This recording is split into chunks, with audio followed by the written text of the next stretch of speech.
질문이 드는 거는 궁금했죠. 왜 도대체 이런 식으로 어처구니가 없는 상식적이지 않는 일을 저지르는 것일까이와 간단한 거 아니겠습니까? 이 정도로 뭔가 위험 감수를 부담한다고 할지라도 이 정도의 어떤 행동을 하게 되면 대다수의 국민들은 그나마 상식 있는 대다수의 국민들이 추미애 장관에 대해서 문재인 대통령에 대해서 등을 돌린다라고 해도 그런 위험 감소를 한다라고 해도 반드시 지켜야만 하는 반드시 윤석을 검찰 지켜야 하는 무엇인가가 있기 때문에 이런 식의 지금 짓을 저지르는 거 아니겠습니까? 우리가 한번 질문해 봐야 되는 것은 그겁니다. 도대체 이 세력이 586이라고 하는 세력이 친문친노라고 하는 세력이 어떻게 수면 위로 드러날 수 있었을까? 어떤 것을 계기로 해서 이들이 세상 밖으로 나올 수가 있었던 것일까? 그 계기는 간단합니다. 추미애 장관의 윤서가 검찰총장에 대한 직무배제가 엄청난 지금 파장을 불러오고 있습니다. 사실 대부분의 분들이 예상할 수가 없었죠. 예상할 수 없는 이유가 간단한 거 아니겠습니까? 너무나 말이 안 되는 일이기 때문에 검찰총장이라고 하는 직책은 법으로서 그 임기를 보장받죠. 분명히 윤석열 검찰총장의 임기는 남아 있습니다. 법적으로 그거를 보장받아야 돼요. 그런데 추미애 장관은 혐의만을 통해 가지고 의혹만을 통해 가지고 검찰총장에 대한 무슨 감찰을 지시를 하더니 결국에는 직무 배제까지 시킨 것입니다.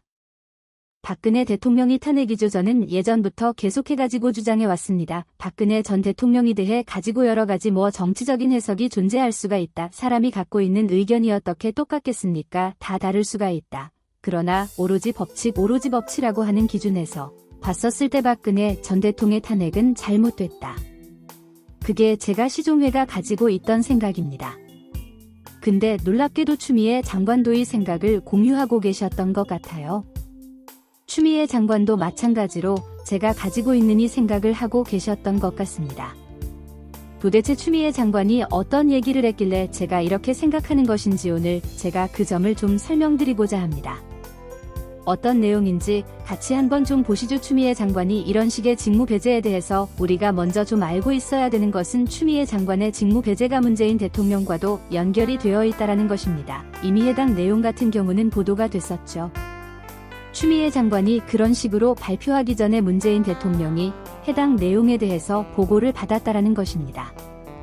그런데 놀랍게도 별다른 언급이 없었다라는 거죠. 자, 이거를 통해서 우리가 일단 정리할 수 있는 것은 이겁니다. 문재인 대통령과 추미애 장관도 사람의 생각이 지금 일치하고 있었다는 거죠. 근데 우리가 좀 살펴봐야 되는 점이 있습니다.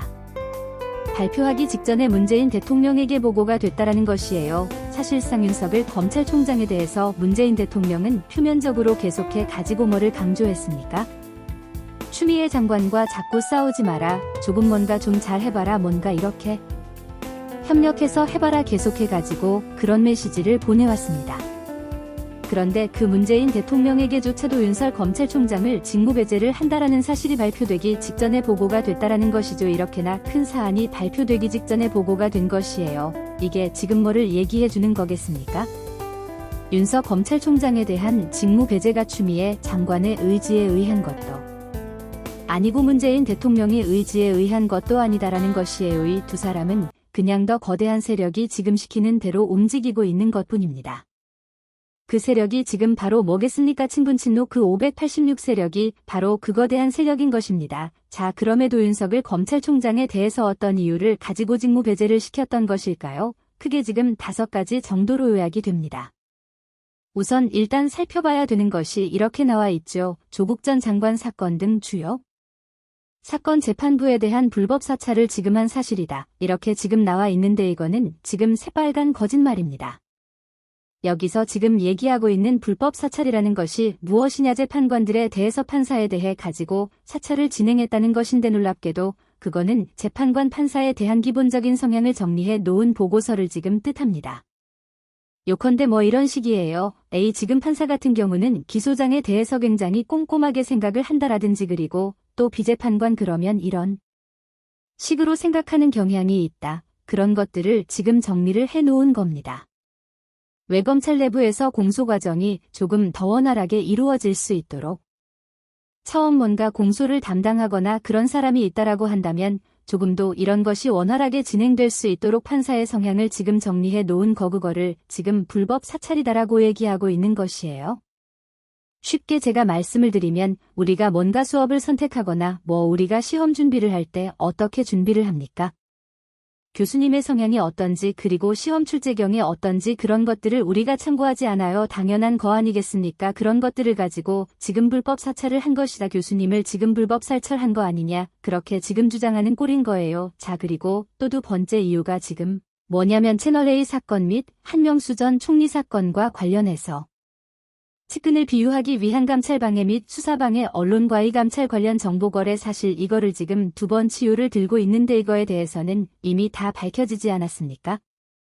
채널A 사건이라고 하는 거 자체 그거부터 있던 추미애 장관은 지금 책임을 져야 되는 거 아니에요.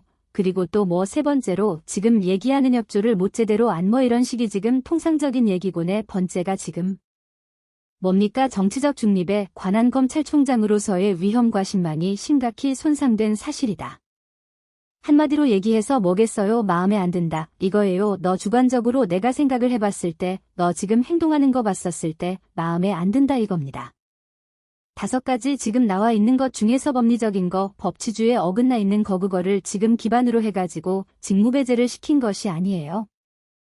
윤석 검찰총리에 드러나 있는 어떤 범죄 서실이 있다. 그렇기 때문에 너는 지금 검찰총장으로 적절치 않다라는 것이 아니라 행동이 지금 마음에 안 든다는 것입니다. 행실이 마음에 안 든다는 것이에요. 자기들 마음에 지금 안 든다고 해가지고 자기들이 지금 추구하고 있는 어떤 방향 자기들이 지금 생각하고 있는 계획 그 계획에 어긋났다는 이유로 야 너는 보수적이지 야 너는 정치적이지 그렇게 지금 얘기하는 거를 토대로 해가지고 직무배제를 시킨 겁니다. 왜 도대체 윤석아 검찰총장이 자기 뜻대로 움직이지 않았습니까? 이와 간단한 것이요. 윤석을 검찰총장은 검찰총장으로서 해야 되는 일, 그걸 특별한 게 다입니다. 그랬더니만 무슨 선거 개인 문제가 됐건 옵티머스 문제가 될까? 옵티머스마 라임 사태가 됐고 그런 것들이 쏟아져 나온 것이죠.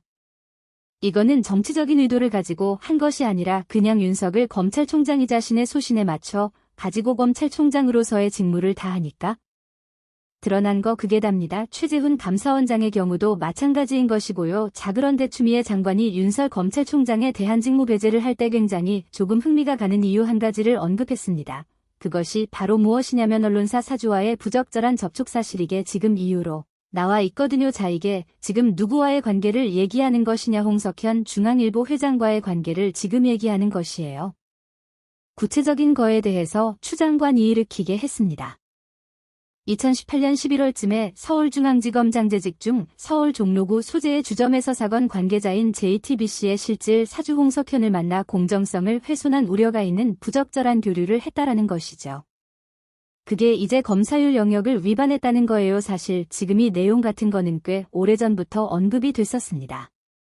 서울중앙지검장이 어떻게 지금 중앙일보 회장을 만날 수가 있냐 그런 식으로 만나다 보면은 그 당시에 진행 중이던 재판에 영향을 주기 위해서 만난 거 아니냐 그렇게밖에 생각할 수 없는 거 아니냐 그런 쪽으로 비판이 많았었죠.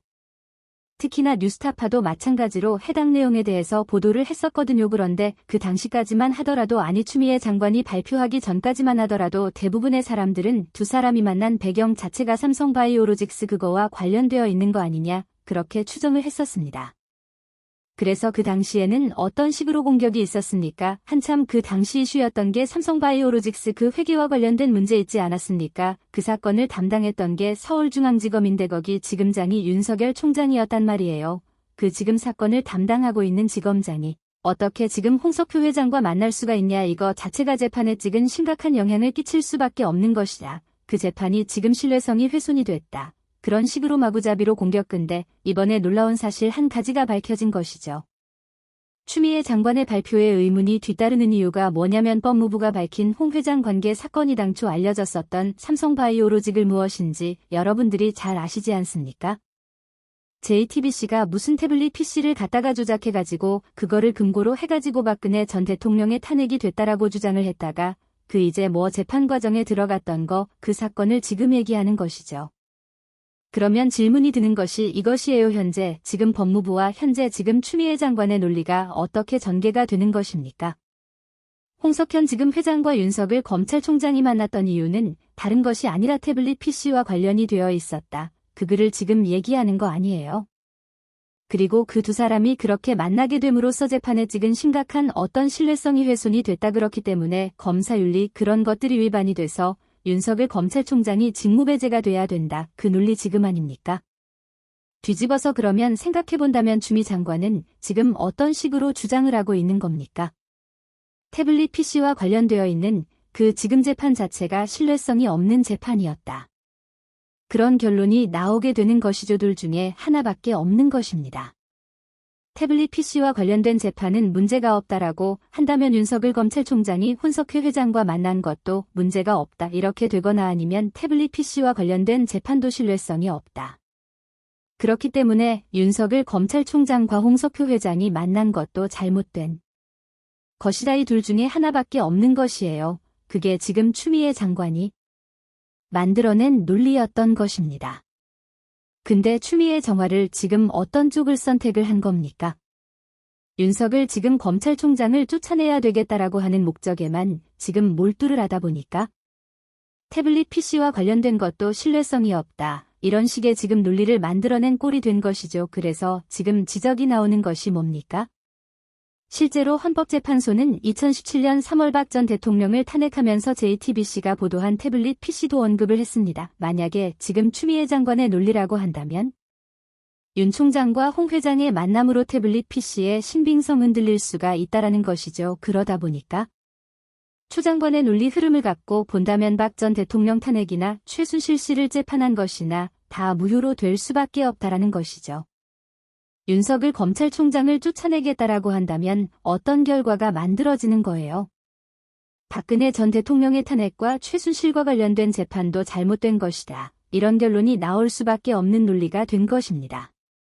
글쎄요, 이 정도의 지금 간단한 논리를 법무부 장관이라고 하는 추미애 장관이 아니 추미애 장관한테 명령을 내렸을지도 모르는 그 세력이 몰랐던 것일까요? 아마 저 생각에는 알았을 것 같습니다. 그럼에도 불구하고 윤석열 검찰총장을 쫓아내야 된다라고 판단했겠죠. 외윤서가 검찰총장에 계속해서 검찰총장이었을 때 드러나게 될 어떤 사실들이 훨씬 더 위험한 사실이라고 판단했기 때문에 저는 개인적으로 그렇게 생각합니다. 사실상 지금 추미애 장관과 법무부 쪽에서는 JTBC의 당시의 보도가 잘못된 것이다라고 얘기한 거와 다르지가 않아요. 관심이 생기는 부분은 과연 그러한다면 탄핵에 대해 가지고 가장 주도적인 역할을 했다고 할 수 있는 손석희 JTBC가 앞으로 어떤 반응을 내놓을까? 그 점이 굉장히 좀 흥미로운 부분입니다.